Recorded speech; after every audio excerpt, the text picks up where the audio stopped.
प्रश्नावली 2.2 में कुल मिलाकर के तुम्हारा 6 क्वेश्चन, और उन 6 में फर्स्ट का 2 क्वेश्चन हम लोग देखेंगे, उसके बाद फिर और आगे देखेंगे। नहीं, चलो और देखते हैं। इसमें जैसे क्वेश्चन नंबर फर्स्ट बनेगा वैसे क्वेश्चन नंबर सेकंड बनेगा। और क्वेश्चन फर्स्ट का क्या रहा है, हम पढ़ देते हैं एक बार। निम्न द्विघात बहुपदों के शून्यक ज्ञात कीजिए और शून्यकों तथा गुणांकों के बीच के संबंध की सत्यता की जांच कीजिए। ठीक है, इस दोनों के बीच के रिलेशन ज्ञात करना है। शून्यकों के योगफल और गुणनफल यानी गुणांक के बीच के रिलेशन को ज्ञात करेंगे। तो देखो, सबसे पहले तो हम इसके शून्यक फाइंड करेंगे तब ना रिलेशन मिलेगा मेरा, और शून्यक ही नहीं रहेगा तो रिलेशन क्या मिलेगा। चलो और देखते हैं, पहले दूसरा देखते हैं, उसके बाद फिर फर्स्ट देख लेंगे। इसका शून्यक निकालने के लिए क्या किया जाता है कि इसको और इसको तुम मल्टीप्लाई कर दो। तो इसको में इससे मल्टीप्लाई करेंगे तो कितना आ जाएगा, 4s² आएगा, क्योंकि किसी भी संख्या में अगर 1 से मल्टीप्लाई करते हैं तो वो उतना ही रहता है।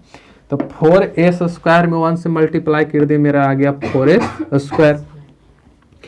अब ये जो 4s नजर आ रहा है ये वाला, इसको तुम इस तरह से तोड़ो, इस तरह से तोड़ो कि गुना करें तो 4s² आ जाए, और जोड़े या घटाएं तो मेरा फिर से 4s ही प्राप्त हो। तो इसके लिए क्या करेंगे, जैसे 4s है तो माइनस में है, तो इस -4s को अगर हम चाहें तो -2s और गुने -2s करते तो क्या दिक्कत है। देखो तो 2 दूना 4, और s में गुना करेंगे तो s², और माइनस में गुना होता है तो प्लस। देखो तो दोनों सेम आ गया कि ना आ गया, आया ना।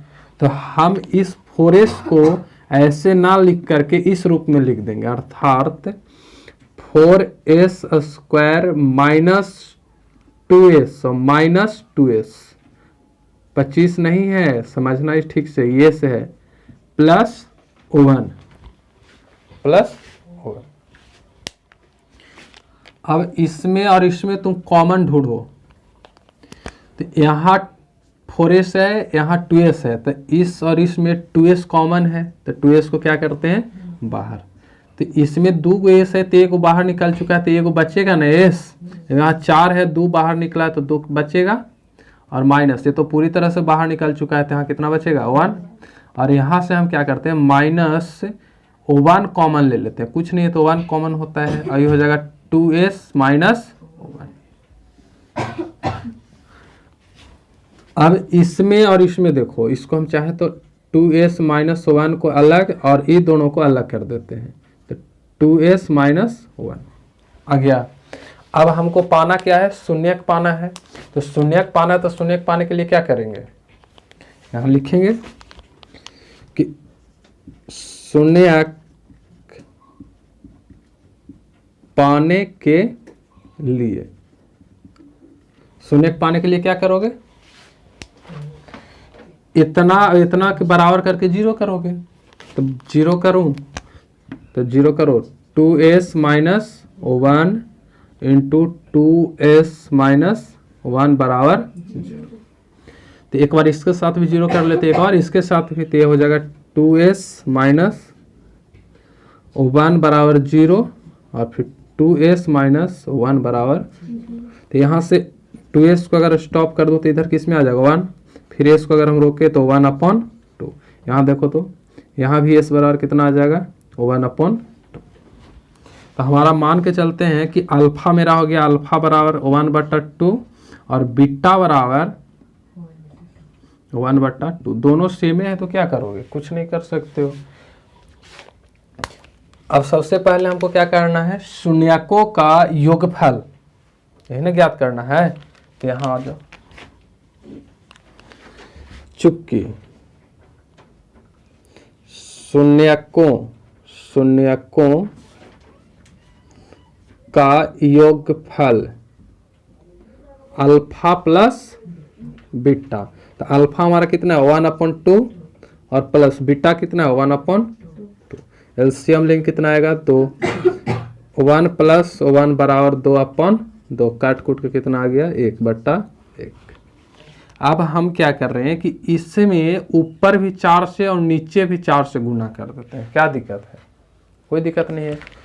और इसलिए ना कि अगर किसी एक के साथ गुना हम करते हैं तो वहाँ प्रॉब्लम थी, लेकिन अगर हम 4 से दोनों के साथ गुना करते हैं तो क्या दिक्कत है? जैसे मान लो कि हमारे पास 5 रुपया है और किसी और के पास 7 रुपया है, कोई व्यक्ति हमको भी 3 रुपया दिया और इसको भी 3 रुपया दिया। अब बताओ तो कि क्या दोनों व्यक्ति पहले से ज़्यादा अथी हो गया, अमीर हो गया एक दूसरे के तुलना में?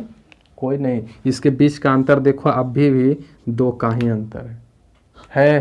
तो यहाँ एक पहले से था, यहाँ भी एक था, इसमें भी 4 से गुना किए, इसमें भी किए, कोई दिक्कत नहीं हुआ। तो हमको लास्ट में क्या मिल गया? 4/4। अब तुम जरा यहाँ से सोचो कि ये 4 जो है वो क्या है? एक्स स्क्वायर का गुणांक। क्या हम लिख सकते हैं एक्स स्क्वायर का गुणांक और बट्टा ये 4 क्या है? ना गलती हो गया, फिर से सुनो।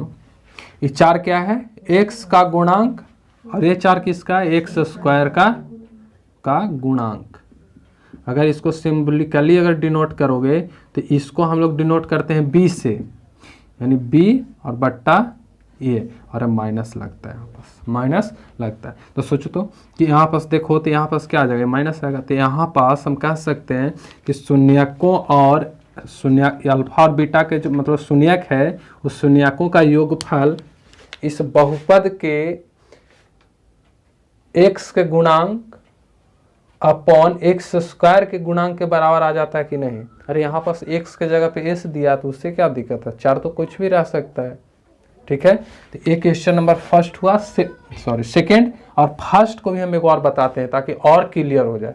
ठीक है, तो इसको तुम एक चीज और इसमें देखो, एक चीज अभी फिर घबराते हैं। दूसरा क्वेश्चन क्या है कि ये तो शून्यकों का योगफल हुआ। अब हम लोग को क्या करना है? शून्यकों का गुणनफल। गुणनफल पूछा है ना, देखो क्वेश्चन में देखो। अब शून्यकों का योग के स्थान पे गुणनफल चेक कर लेते हैं।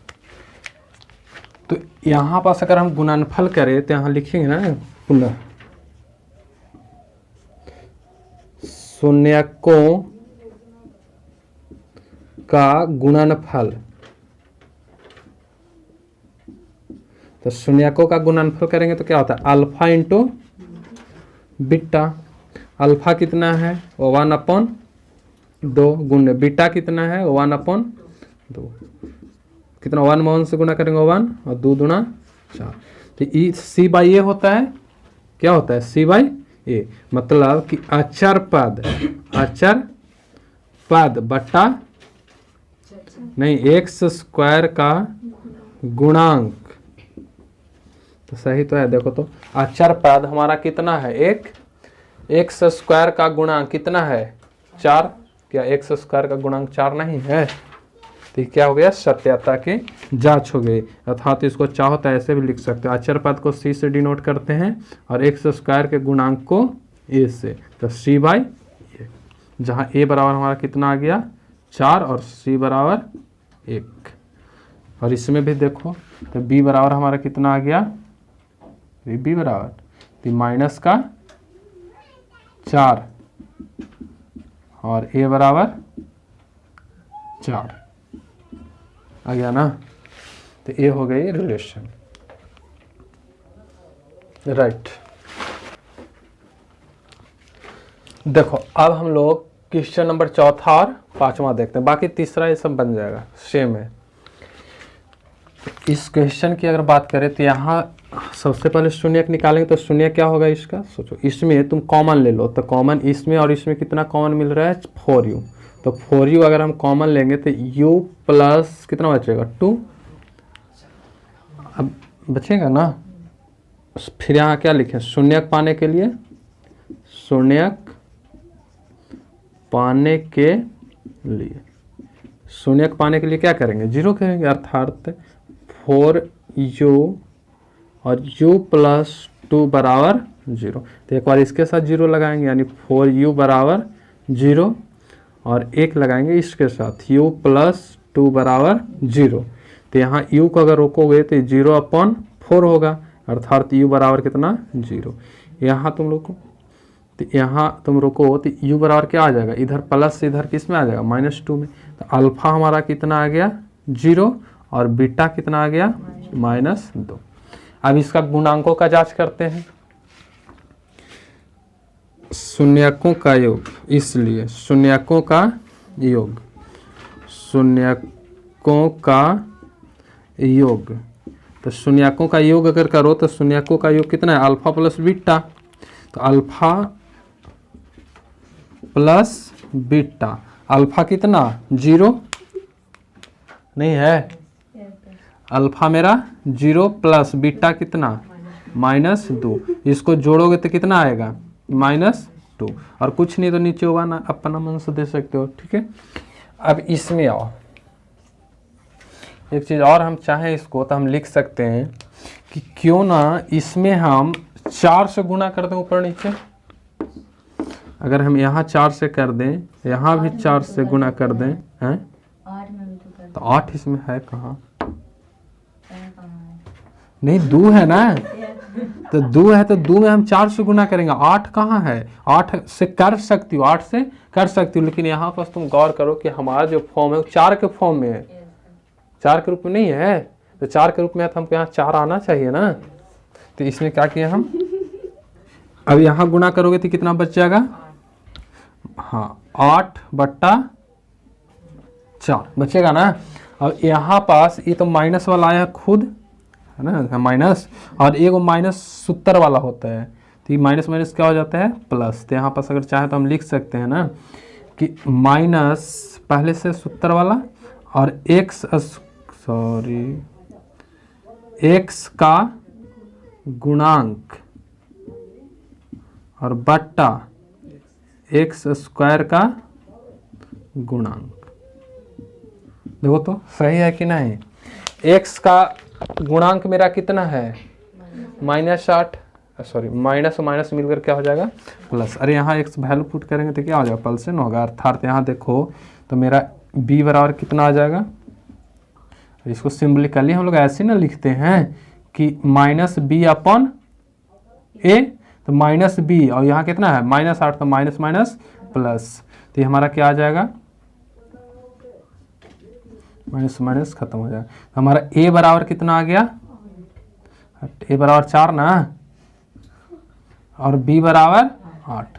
देखो तो कि यहाँ से तुम देखो तो a जो होता है एक्स स्क्वायर का गुणांक होता है, a जो होता है एक्स स्क्वायर का गुणांक होता है, तो a जो है एक्स स्क्वायर का गुणांक है कि नहीं 4। b कितना होता है x का गुणांक, देखो तो x का गुणांक है, फिर से सुनो एक बार लिसन कि यहाँ देखो a बराबर 4 आया और b बराबर 8, तो a क्या होता है, a जो है वो एक्स स्क्वायर का गुणांक होता है। देखो एक्स स्क्वायर का गुणांक होता है 4, देखो 4 आ गया।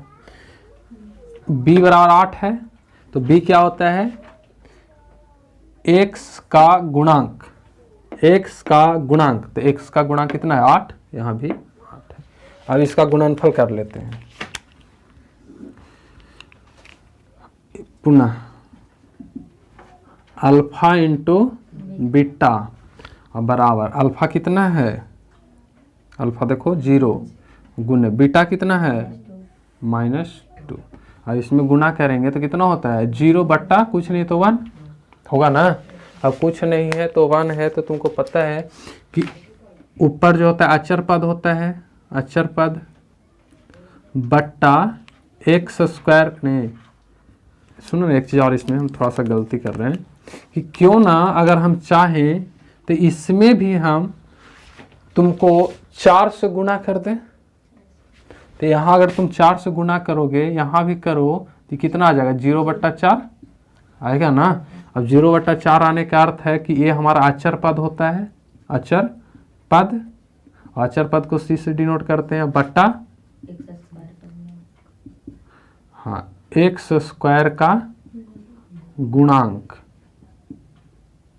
अब एक्स स्क्वायर के गुणांक को हम लोग a से इंडिकेट करते हैं। देखो तो एक्स स्क्वायर का गुणांक मेरा कितना है 4, एक्स स्क्वायर का गुणांक कितना है 4, है ना। अचर पद कितना है 0, तो अचर पद है ही नहीं तो कितना होगा 0 होगा। तो एकदम बेसिकली देखो तो इसका रिलेशन क्या है, एकदम फिट बैठ रहा है, फिट बैठ रहा है।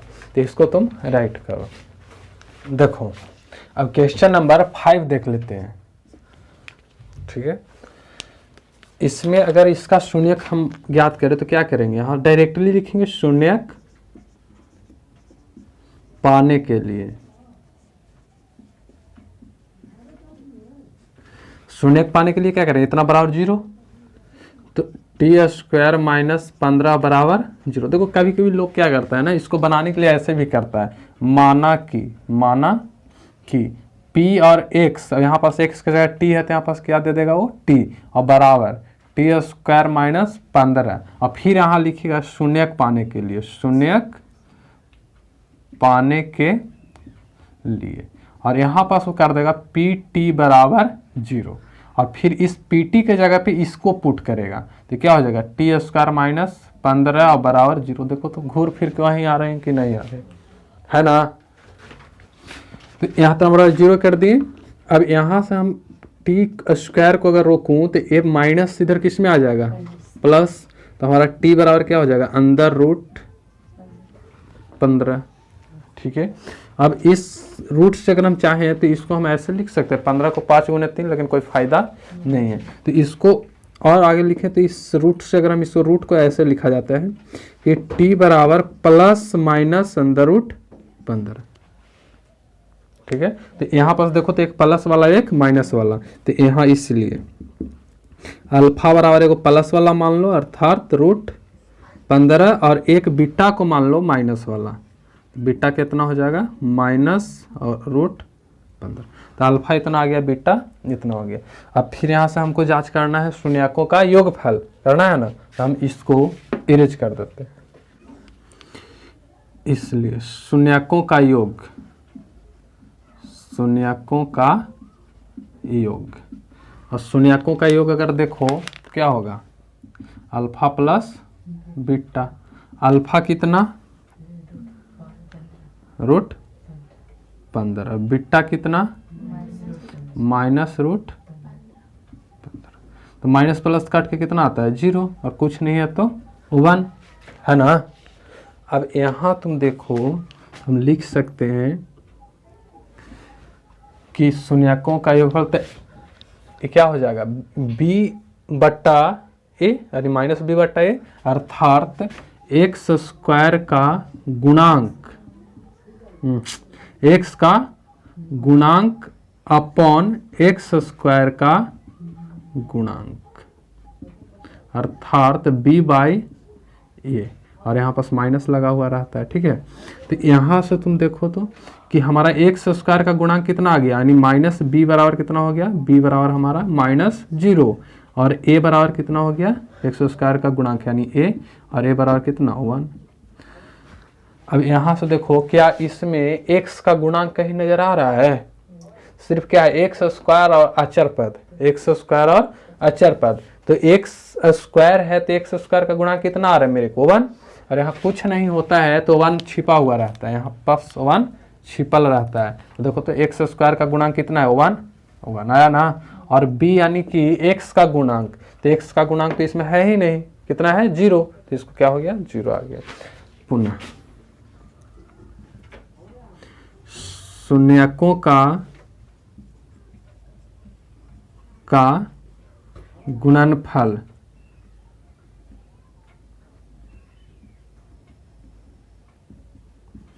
शून्यकों का गुणनफल अर्थात अल्फा इंटू बीटा। देखो अल्फा यहाँ देखो तो कितना आया है रूट 15, और गुणे बीटा कितना है तो माइनस रूट 15, अब इसमें गुना कर दो तो पूरा पूरी कहानी क्या होगा माइनस प्लस माइनस, और 15 में 15 से गुना कर तो रूट हट जाएगा बाहर, क्योंकि रूट हटा लिखाएगा ना, तो ओवर ओवर कितना आ जाएगा 15, और बटा कुछ नहीं तो ए। और तुमको पता है कि ये होता है अचर पद बट्टा हाँ x² का गुणांक। देखो अचर पद को c से डिनोट करते हैं और इसको a से। यहाँ c बराबर कितना आ गया -15 और a बराबर कितना आ गया 1 आया। अब देखो यहाँ पास c यानी अचर पद है कितना है -15 है, -15 है। a कितना है 1 है, a यहाँ पास कितना है 1, कुछ नहीं है तो 1 है, आसानी से बन जाएगा। राइट।